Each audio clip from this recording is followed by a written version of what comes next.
Today we will talk about futuristic fragrances and fragrances of the future, the real situation, and what perfumers try to convey. Now, almost everyone is talking about how the future will smell. I guess Miguel will help us with the new interesting futuristic fragrances that he smelled at the Fragrantica in Florence, or maybe just frame some trends.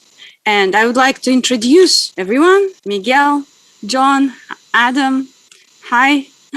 Hello. Hello, everyone. Let's start with maybe some general trends, and we will definitely look into the past, what was popular back then, because we have our awards and we have our statistics. So let's see how it changed, like at least within 5 years. What did you smell like? I was very curious what Miguel smelled. And That's really curious. Don't be. well, Negative result is also a result. It's not negative. I just don't see anything different. I think I may have the wrong perception, and I usually have, but I didn't smell anything dramatically different or pointing in a very futuristic way. None of that. I think we are probably even going backwards, not forward. The word I see everywhere is comfort, selling, easy, affordable, and that's what I see. it sounds like you're selling a car, by the way. Do you know? It's like you're touching the seat. It's like comfort. When I was at PT Fragrantica, I got so bored and tired of, the first 5 words were trying to, no, this is not 5, this is more. But we're trying to make something more affordable and easy to understand. If I had 100 euros for each person who told me this, next year I wouldn't work. So this is the future then. So, going back, it's also future. Maybe people are just tired of certain things. Comfort is something that you already know. Comfort is something that we haven't had for 2 years. That's why we want to go back to that era. When Elena asked us about futuristic fragrances, my mind went blank. I don't know what that is. Well, I can actually tell you because what do you think? Yeah. When perfumers try to not make a trend, but to actually picture future. For example, this Ghost in the Shell by Eldo, right? Etat d'Orange, Phantom, Paco Rabanne. It's actually 2 brightest examples. And Tom Ford, of course, with Metallic, with Tuberose Nude. They try to convey future, not the realistic picture, what perfumes will we have, but they actually try to picture it. And so far, it's not very appealing, I would say. Exactly. I have to agree with you. When I see like these like glimmery chrome advertisements and things like that for these types of imagining the future sense, it kind of makes me cringe a little bit. I see it as very cheesy, very corny. Yeah. And I'm just like, didn't they already imagine this in the 50s? Isn't this what people in the 50s thought the future looked like? And it's 2021. I feel like we haven't really let our imaginations run wild in terms of our envisioning of the future. I think these perfumers in these houses that are putting out these like Ghost in the Shell like chrome, shiny metal imagery should probably think a little closer about what the near future is going to be like based on what the present is like. And I don't see a lot of hovering Jetson-like mobiles flying around anywhere at the moment. There is something cartoonish to it, right? Those pictures, those Ghost in the Shell. And so it was inspired partly by anime series. The first thing I touched when you brought up this topic was I went back to my cabinet and I just have a small bottle, but of Givenchy pie, because this was supposed to be the future back in 1990s something, right? And I thought, well, what was the future back in 1990 something? And it was vanilla, right? It was just pure vanilla. Oh, they predicted right. We have to give credit where it is due to Givenchy. My brother used to wear this by the gallon. He loved this stuff. And I still think this bottle is gorgeous. If it should be a larger amazing. one. But there is these sort of 2 ideas of the future, right? One which is literally talking about almost a cartoon idea of the future, like a caricature of the future, and one which is actually making forward-thinking or futuristic ideas, which I think they're 2 very different things. Like one is a cartoon drawing, one is actually pointing toward the future. And I think the second one is really quite hard to do. Or I think we as a group are the ones who might be able, or perfume wearers are the ones who are going to point out and say, hey, that smells like the future. Let's More, speculate. yeah, exactly. I think that's what we should do, actually. What I do think we can know and talk about what was futuristic. Fragrances that were so different and probably strange by the time they were launched, but later on we observed that they launched the trend. For example, Chanel number 5, Angel, that we are still under that effect. So at the time they seemed just too strange, but now we see that they were actually futuristic because everything else became an inspiration or a copy even sometimes of those. Let's look in like few years ago what was considered futuristic. Like for example, a fougères for women, right? It's just shifted. And many masculine trends in designer fragrances, they went to women's territory, like Montguerlain, like Libre by Saint Laurent. It keeps developing now. Fougère is a good example of a genre that was interestingly re-explored as a futuristic idea, which I actually think pretty successfully too. There was a lot of amber, like Baccarat, like sweet amber to, I don't know, very intense. And we're still seeing it. But intense fragrances, I think that we quickly get tired of them. I've been happy to wear a mask few times, even reached out for the mask in public spaces because of Baccarat Rouge.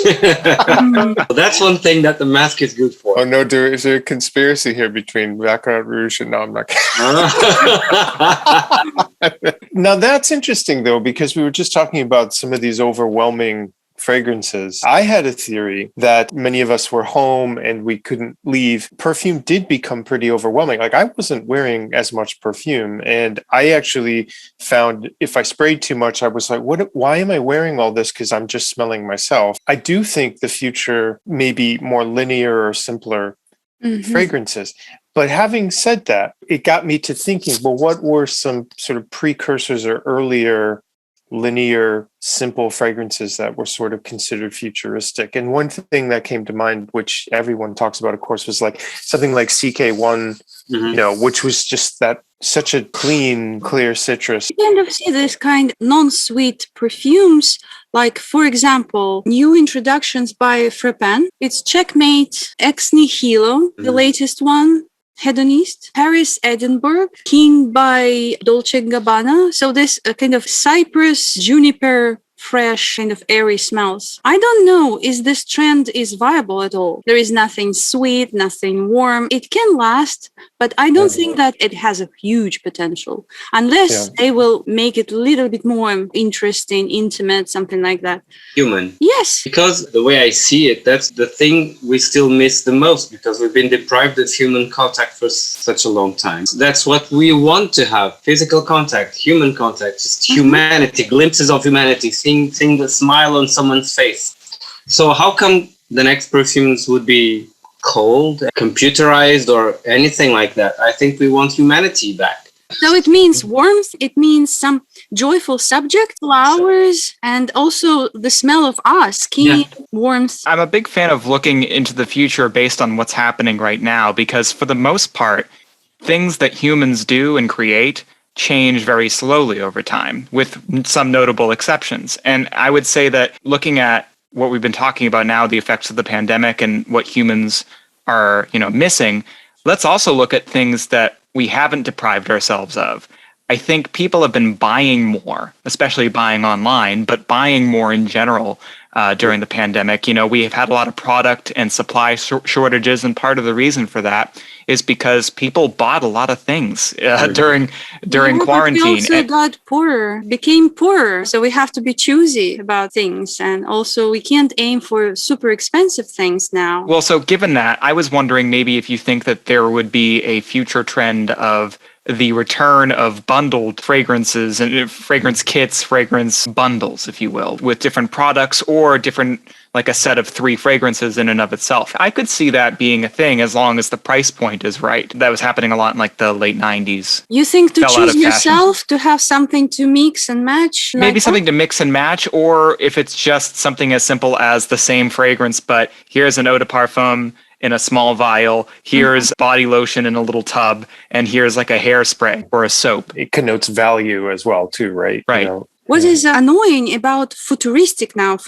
fragrances, is that, as Miguel said, it's a lot of plastic, a lot of artificial stuff, and also something that prompts not self-control. And it's annoying and it's scary and it's like not natural. All these artificial aldehydes, and so that smells a little bit not like human. I mean, far from it. I don't think that it will live, at least for several years from now. I'm wondering, too, if we're going to see that impact that had from all the space stuff that happened in the 60s.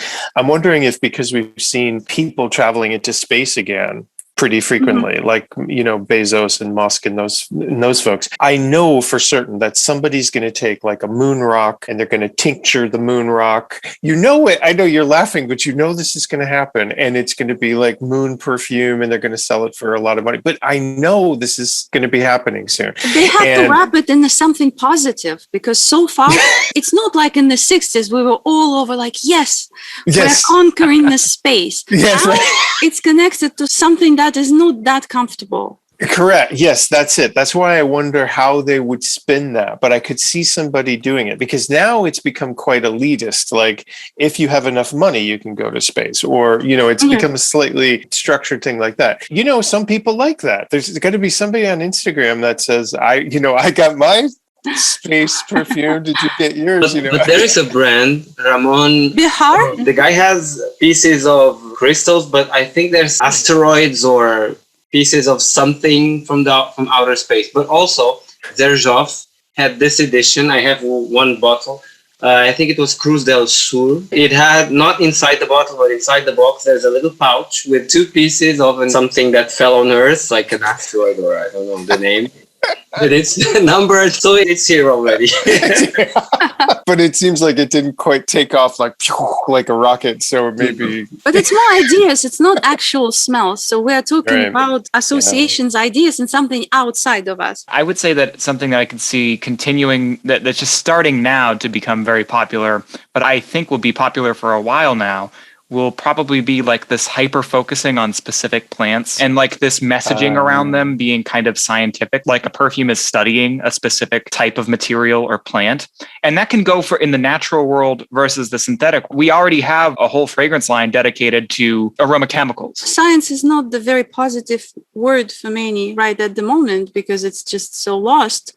I don't know. And we had plants and ingredients-based fragrances already for a while. Maybe in this department, we will have some newer plants or some purer essences. That's what I think is going to happen. Plants that most people haven't heard of, and sort of obscure plants. That's why we see in pyramids all this weird, like, or poor for Givaudan ingredients, like the purest things that they, or I don't know, headspace or jungle essences. But I think what might happen, though, to Adam's point, Miguel and Adam, you both might be seeing stuff like this, but there are some ingredients that are coming around, and a lot of them are still just captives for the larger perfume houses, but they're kind of trailing onto the eco-diversity bit. And I mean, a good example, and this is kind of a positive example, I think, is that Australian house, Goldfield and Banks. Like, they've been finding these very specific indigenous Australian things, some of which are even pretty common plants, or things, but they're trying to extract interesting smells from them. And they do manage to find some interesting smells that they can get out of them. I think that may be a trend, not so much even like the really special, precious, most rare orchid in the world, but actually something that's a little more like bio-friendly. But I don't think that it will help preserve those plants. No, probably not. And probably won't. Yeah. I don't say that they're lying, of course not, but I'm so suspicious about all this conversation about biodiversity in fragrance. If you want biodiversity, just use synthetics instead of naturals. That's it. Right. The thing is, too, somebody always benefits from this, too. For example, if someone says, oh, well, we bought the whole farm to get this stuff. Well, somebody is reaping the profit from that. You know what I mean? So it's I mean, if you want to help nature, just join an organization that works directly with it. Don't make perfume. Just don't make perfume. A lot of hypocrisy around this, because after Eddie's article about patchouli, it was in Sumatra, I guess. in Indonesia. It was devastating. Those farms, they first of all, they ruined the ecosystem, and they can't even like so many things. I mean, weather and fertilizers and all that stuff. It's very hard to grow, and they just keep expanding those farms without much success. And who would thought it's a grass? It's not like you're cutting sandalwood or something like that. When I see natural stuff in perfumes, I don't think that it's necessarily like good stuff. You have to be very careful about that, especially with such a democratization of perfumes. It's more and more affordable, and more people want to use it and normally see natural stuff inside them. So we have to rely on chemistry and make nature-like fragrances, like with those headspace and the jungle essences. So you leave plant alone, but copying everything. I think in the past, people who were specially trained, like scientists and botanists and all that, and even perfume is seen as this very sort of mixture of art and chemistry, and but something that other people did for us, kind of. And we look to them to tell us what the future would be like. Now it's more, I mean, we're deciding our own futures now, right? Actually, a lot, because we develop in Fragrantica. Now I am the judge, right? Every one of us, because we can choose, Right. we have free to choose. And I'm curious what you all think, our readers and some of the people here, like, what do they think the future is going to be like? Or what to, because like, for example, Miguel was saying, this is what the brands were saying they're going to be doing in the future. But when just sort of looking at the pulse of what readers might be looking for, where we think trends are going, what does that future looks like? Or Don't you think that it's time for complex perfumes like Chanel? So we're celebrating 100 years this year. And so after those one ingredient or two ingredients compositions, I really miss something complex and abstract. I think we will always have them. But that's not something that will go away. I think probably we will get them more from the independent artisan perfumers. One thing that connects to this and connects to what I said in the beginning, the way I see it, that in the future, and this is not for a specific genre of perfume, but for the industry, what I think it will happen is there will be no more distinction between different segments of the industry, niche or commercial or this or that. No, because after Pitti and Cannes, what I see is niche is descending from the pedestal, and what we usually call as mainstream, they are stepping up their game. So I think they'll probably meet in the middle, and there will be no more reason to call something niche or commercial or anything, because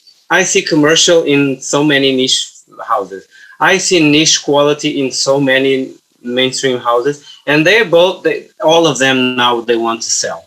There was a point when niche was so snobbish that they just wanted to have the best of everything by the highest price in the least doors possible. And now it's not that. They just want to sell. And that sounds scary, Miguel. No, I think it's actually scary. yeah. So it's not negative. There will be no distinctions anymore. No, I mean with captives, with means of distribution, and especially if it's so hard and expensive. So bigger houses and actually corporations will have a huge advantage over emerging niche houses. And how will you call emerging houses, like those that are just starting? Of course, everyone wants to join a big portfolio holder. What I was talking about is the style and level of quality of fragrances by themselves. I think it would be impossible for me to smell something and say that this is from niche brand or mainstream so brand. Scent-wise. Okay, yes, I agree. Scent-wise, I think they will meet at the same level. Niche will be less snobbish and less expensive and probably simpler. Mainstream will be more complex and probably get back all of that glory of the past. I think because they're trying to get better, niche is trying to get more accessible. I just hope that small perfume houses and independent perfumers, they still will be able to create without much pressure, because it became quite easy to get to the ingredients, even perfumers. But now, after these 2 years, so many houses just cease to exist because it's complicated and expensive. I have huge problems with just supplies, getting supplies. It's very difficult now. So I don't know. I would say that interesting and really experimental perfumes and perfume houses, they will still exist because there is a need for people to express themselves in this certain way. I guess there is an audience as well. I do think there's this space that's interesting. And I'm wondering if people still like, there's a lot of the independent perfumers. We know a number of them who just crank out fragrances one after another. And one of them being like Don Spencer Hurwitz, and I reached for something that I thought is sort of futuristic. And this is amazing futuristic called Blue Daisy. And it's literally that. It's just sort of a crazy kind of envisioning of a sort of, into my mind, a fantasy flower. And, it's made like with sort of passion fruit and yuzu.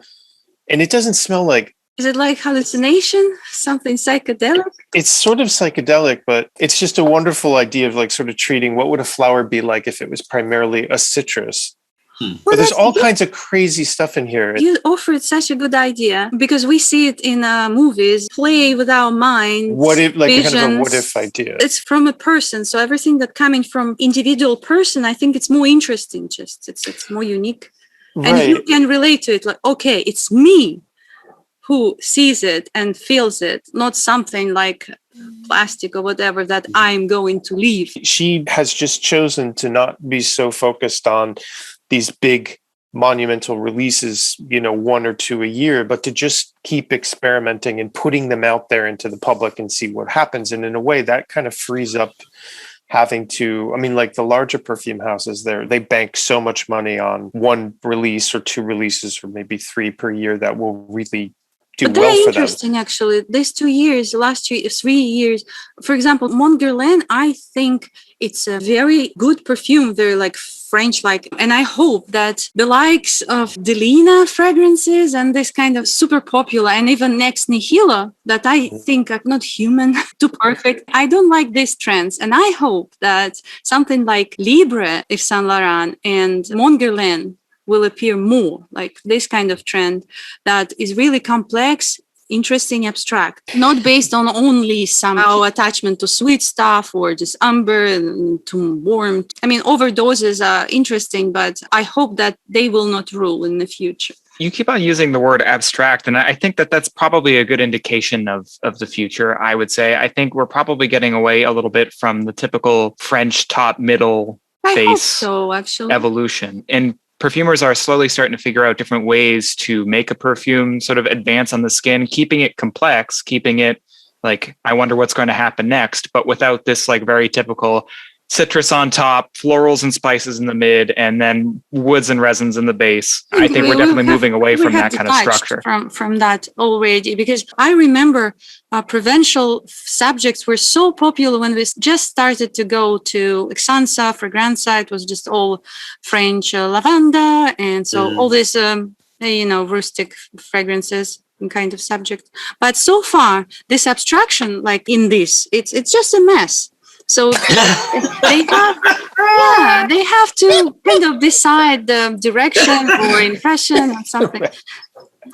They try to convey everything at once, and it's no good. That's interesting you mentioned that about it just kind of not working. And then Adam mentioned the sort of like getting rid of the pyramid and what might that look like. And another thing that I reached for was, because I think he doesn't work with pyramids at all, is Orto Parisi. This one is Seminalis, which is just like this crazy mixture of like overly sweet stuff, like obscenely sweet. It's very dense. It's like fog. I think a lot of his fragrances from this line are very actually dense. Alessandro Gutierrez, he tries to go ahead of trends and make them.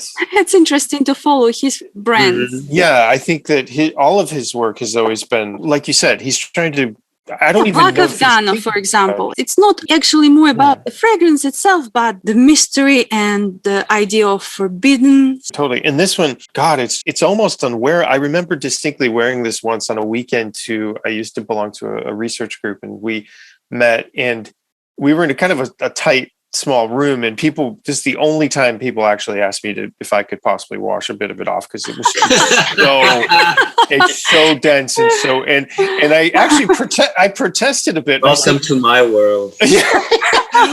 But you should have heard me. It was so pathetic. I'm like, well, this is really artistic and this is good. You know, Who like, cares?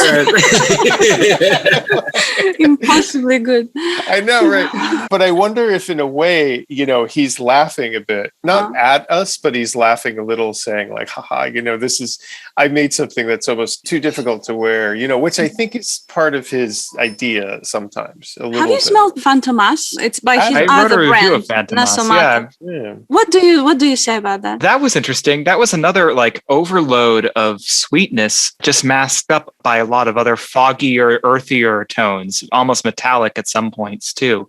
It was really interesting because it was not at first sniff something that I could have ever imagined myself wearing again. And then it grew on me. And there was just something, it kind of lost in the mix there that prevented it from being like candy floss. And I was really confused by it. Abstract? Very abstract. Very, very abstract. There was not the traditional evolution from top to bottom. It was one thing that was very shifty the whole time. And I was really confused by it. I was trying to pick it apart, but couldn't figure it out. Elena described it like a smell after nuclear catastrophe or something. Like zombie world.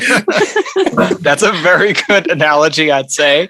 That's fair. If Alessandro is known for anything, it's probably overdoses of specific materials. Mm-hmm. And that's something that I definitely see kind of discussed among the more analytical crowd in the fragrance community, is like this idea that they're really intrigued by scents that use a quote unquote overdose of something. Mm-hmm. I think in the case of Fantomas, probably cashmerean was one of the overdosed materials. Yeah, but so this idea that people are starting to recognize what materials are being used and the names of those chemicals is something that I think will continue to be popular among the real analytical fragrance crowd in the future. You talked about synthetics, and this is a clear trend from literally a few years ago. We are not afraid of synthetics anymore, right? Mm. We actually even want them. I'm wondering if in the future, when you mention people being interested in synthetics, What we are wearing right now, maybe it will heal. I am wearing Kenzo Ohm Night, which is a Kenzo flanker, which I really like. Speaking as Miguel had about comfort scents, this is a real comfort. And it's not a very typical fall scent, but it's like pure coconut water for me, which I love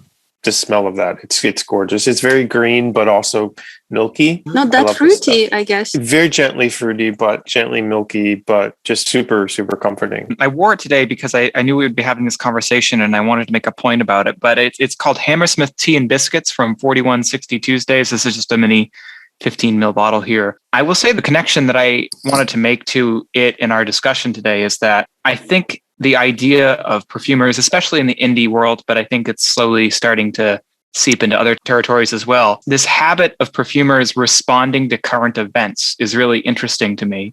Yeah. And using scent as a medium to tell a story about something that's happening right now. And actually, John, if you don't mind, I think these two scents actually do a good job of that. They're sort of the result of their times. Orla from John's own brand and 4160 Tuesdays Hammersmith Tea and Biscuits were both created during the pandemic, and either incidentally or purposefully. I think, John, you were telling me in an interview I had with you about Orla that it was more incidental in a way. But in 4160 Tuesdays case, it was intentional to create a fragrance as a result of or in response to the pandemic. That was really interesting to me. Whether that was like really the intention or not is still fascinating, because it's not often, I think, that something happens in the world that is so monumental that it makes a perfumer want to make a perfume about it. It had such an impact. So I think that directly or indirectly, we just think about it, express it in many ways, I guess. Maybe it doesn't necessarily have to be as a result of an event as such, but perfumers really tapping into like the public collective conscious, if you will. Oh, yeah, Or being so at least loosely inspired by that is really interesting to me. And I think that that's something that we'll see happen again, hopefully not as a result of something so dreadful. Today and for the past 3 days, I'm wearing something that I'm adding to the database slowly because the images somehow were difficult to crack. Nightology. This is a new Spanish brand, just going into the stores this month. I saw this brand. Look at the box design. I like it. And what is the name of the brand? Oh, it's beautiful. Nightology, the study of evenings? Nightology. It's from Jesus del Pozo. They now call it J del Pozo. Yeah, they had this collection Arabian Nights. It was a very interesting collection. Now I think they are stepping away from the Arabian Nights and they created this collection, Nightology. Very mystical. Is it a unicorn over there or just a horse? I don't have my glasses on. I don't know if Or it has- horses in this regard. Is that a unicorn or just a horse? I think Just it a might horse. be. You know, it looked like a pig for a minute to me, actually.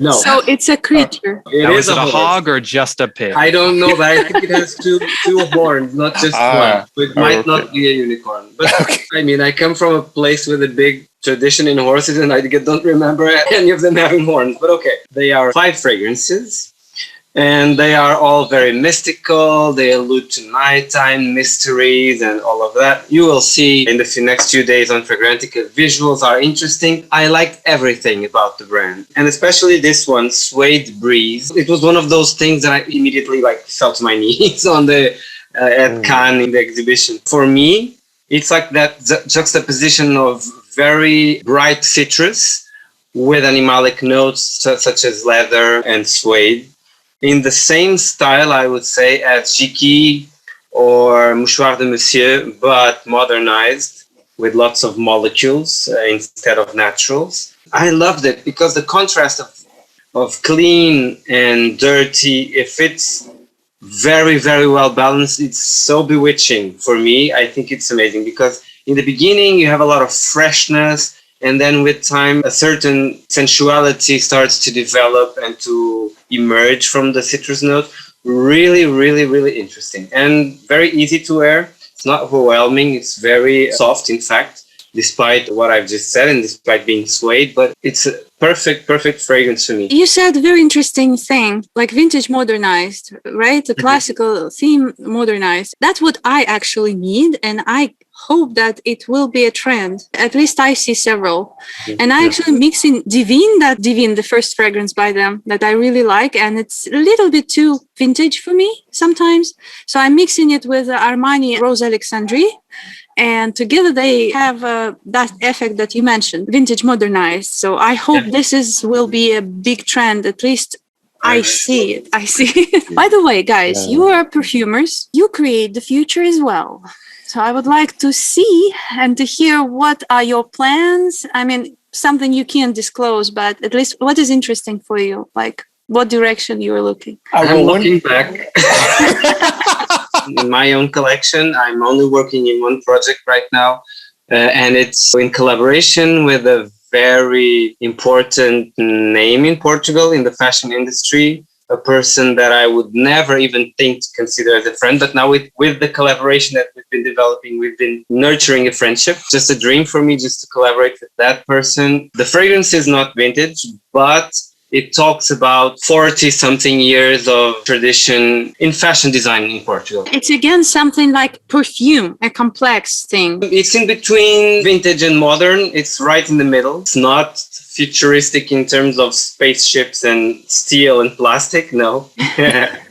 But the ideas that I'm working on, the reference of the context, is looking back, in fact, with an eye for the future, what you were talking about. I have one thing to talk about, and I can probably tell a little bit, but it's also a collaboration that I'm doing, which actually this might be a good time to discuss a little bit, but I'm working on now. It's such a very specific project that's what I wonder if this might be an idea of what the future might look like. And it's about sort of portraying a very specific, it's for an American perfume partner, and they like to deal with specifically American themes. I chose a botanical source that's very near me, but I'm looking at everything about it, like from the very beginning green stages till when it's sort of processed. And I'll just let you know, it's a particular kind of walnut that grows around here. And so it has a very specific smell when it's green.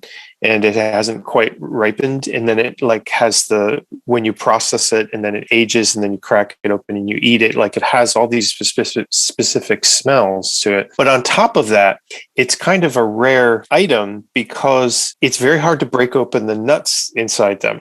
And so it didn't really become a commercial success, which to me historically is really interesting. So there's only very few people who know how to process these walnuts. And I had to read a lot about, well, how do you actually process and crush them and eat them and everything. So they're like a rare treat, if you will. And they're so fragrant, black walnuts. They're so fragrant compared to the English walnuts that we typically eat, that it's sort of like a bit of history that's been forgotten. So I guess I've completely delved into the past to find out about something that's the future, if that makes sense. It sounds so beautiful. The beauty, history, and like fascination of your own like local space. This is what I think is, to me, the future is that I think for many of us, we're going to delve into some very personal things, but we're going to use a personal thing to tell a much broader story that a lot of people could appreciate. That's what I could not agree more with that. I think that's a huge trend right now, especially like we've been talking about in the niche and independent space. You used to see a lot of advertising about perfumes being centered around a vacation in Capri or a night in Paris or something like that. But now I think we're just going a little bit more personal, a little bit more specific, like my hour in a sauna, my black walnut tree outside. I think we laugh, but I mean, I am really interested in that. I love it, this idea about my backyard. Your backyard can have more in it than you think it can. And these tiny, very personal experiences, even though some of them might seem humdrum, can hold in them more than you think. And perfumers trying to communicate that is really intriguing to me. But I don't think it has to be like autobiography. I think it's actually about using stuff that is around you that ends up becoming a broader conversation. Like in a way, like what Miguel was saying too about working with this like specific Portugal to be observant brand, and see beauty around you, right? That to me fascinates me, is that you can use something that is like sort of within your sphere, but it ends up being this broader thing. Like I love that idea, you know. And also not only scent wise, but even in producing bottles or boxes and all the materials that go into a fragrance, just having it done locally. Yeah, I've been doing that now. It's so interesting. For example, when there's a piece that I sell to some country and then, oh, the box came from that street, the prints are done in that street, so everything is around my house. That's cool. So it's so interesting how several people that are working for something, they don't know each other. They don't know sometimes what's the purpose of that box that they are making. All of them come together, all from the same town. It connects people as well. Oh my God, I love this too. Because when you order a bottle and box from somewhere far away, you don't have a control of quality. I mean, it will certainly drive the price up if you do it locally. But I hope, and I guess that people for such experience will be ready to pay it. After all, it's not that expensive. I'm not communicating. It's just my joy, my personal joy. It's great. You should tell that story. The first time I'm talking about this, I personally like to know that this is all connecting people. Something a Spanish brand called Brava Nariz recently did. They did that event was it Pitti? Suffice it to say, they really recently did a kind of event, if you will, and you could take part in it both in person if you went to the event or online, where they had a hat company, a haberdasher, create specifically custom designed hat that the fragrance house had a specific fragrance made for it. And the idea is that you spray it in the hat so that it perfumes your hair and it kind of goes with you no matter where you go, kind of messaging behind it. And it was really interesting. I mean, I guess I didn't need them to do that when I could just spray a hat myself, no matter what hat I have. But I do think it was really cool that they partnered with a non-perfume related craft and made that an experiential thing instead of just, oh, by the way, our website says you can spray it in your hair. Do you wear hats? At least sometimes. Sometimes I do. Yeah. I'm making a habit of wearing them more. Yes. It's so nice. My father, when I was a little kid, he just couldn't go out without a hat. Yeah. There was that generation, right? Who always it was just he felt like his look is unfinished. He's not wearing a hat. It's also very practical for bad. Miguel, I don't believe you have any bad hair taste. Oh, believe me, I do. I have bad everything days. Maybe we will just to wrap up our conversation to suggest some perfume that you think that is kind of advanced, like some breakthrough, or just feels and not necessarily futuristic, but new? For me, H24 Hermes for now is a very new perfume, groundbreaking, maybe not the one that I would like to wear or to smell all the time, but it combines certain things and facets that are new and unusual. And so it also smells like future in a big city. I would say the one that's really struck me as being pretty futuristic, and I have it with me too, is definitely of the Soleil series from Tom Ford, but the Soleil Neige, I believe Elena Prokofeva wrote about. But this by far was just to me so strange, the mixture of white warm flowers, but with this just kind of overall cold idea. It just is so unusual, particularly in something that's more widely available like Tom Ford's are. I was so struck by how artistic it was and in a way, to me, very futuristic, dealing with ideas of temperature. I would like to add a bunch of Tom Fords to my H24. I think this is, to me, is about the future. I thought was recently very striking and kind of a very new take on some potentially older themes. Rock River Melody from Regime de Fleurs. It really plays with the ideas of masculinity as they've been communicated in scent over time, but while making the entire experience very light and very ethereal. I haven't quite smelled a treatment of these very classic masculine green and cedar-like notes done in this way before. Maybe it's not the most futuristic perfume generally, but it's definitely a futuristic treatment on these notes. Yeah, I'm very curious about that. I haven't smelled it. But after your article, I will definitely find a way. I'm a bit lost in this because I can't have a perfect example, but there is a fragrance that will come out next year from the Spanish house of Toche, and I'm not supposed to disclose anything about it. It's sitting in front of me. It's so futuristic, you can't talk about it. Because the brand is not launching it before March, I think, and they don't want us to reveal anything. But I remember I was smelling it, and I have here a sample of it. And not knowing, and this is what excites me sometimes, not being able to pick something out. I like this, it's pleasant, I would like to wear it, but I don't have a clue of what I'm smelling. Probably purely synthetic. If you would ask me, how does it smell like? It's musky or sweet or fresh and a little bit citrusy, I don't know. That excites me, and I think that, like you were talking about, abstraction, lack of references in perfumery, it could be exciting if it's made like these usual attempts of, like we were talking about, plastic and steel and coldness and non-humanity. No. But if it's something that we feel like an extension of ourselves, that is not just to attract someone or to be sensual or to be mysterious or to be anything like that, but just something different that you can't explain, that can bring some fantasy to our lives, I think. I think that we will also see in the future even bigger merging of different perfume families. Shipper, Fougère, Fruity, Gourmand. So gourmand perfumes, they become more and more complex and so saltier. But we haven't seen a new word, a new family, a new designation for fragrances. We start inventing them, like Adam. And I guess everyone will have something that they can name a certain bunch of fragrances or one. And we will make an episode about that, by the way. All right. So you guys have a wonderful evening, night. And I hope that our readers will mention their perfumes of the future. But I was reading in Italian Vogue, I was reading an article about, because I was thinking about the 80s and how I still, like you were talking about the future, and in my mind, I was, no, I want the past. Like 80s shippers like Montana, Parfum de Peau, and all of those that I love. And suddenly the connection with shoulder pads. And shoulder pads, I was reading an article on Italian Vogue. They were talking about the rising of shoulder pads. They're coming back again in fashion, the big shoulders again. But bringing back shoulder pads and large structures, even in women's clothing, but instead of just adding them to very structured garments, fashion designers are trying to insert shoulder pads in flowy dresses and things that look more organic and less formal and rigid and powerful. So it's a contrast between the structure and fluidity that fashion designers are trying to come up with.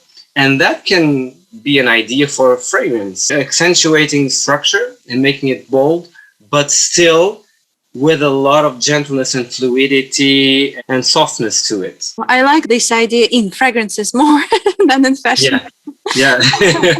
Can't imagine it so far. So, okay. And it can be just an abstract idea for the future. I would like to bring a little bit of 80s to the future. Something from the 80s, but then bringing it to the... Well, of course. Because the 80s were joyful. Yeah, we were discovering. I'll have to take your word for it. But also, I would argue that the 90s were a time when we didn't have a fear of looking disheveled. Disheveled, true. That's a good different, point. I mean, a great time. And now we fear everything, I guess. Yeah. That's why we're looking back. It's one life. It's better to live it without fear, no matter what future will bring. Yeah, very good point. Very good point. Okay, We are ending the conversation. So next time, it's good to talk like four of us. Yeah, this is great. Bye, guys. Bye-bye, everybody. See you soon. Bye.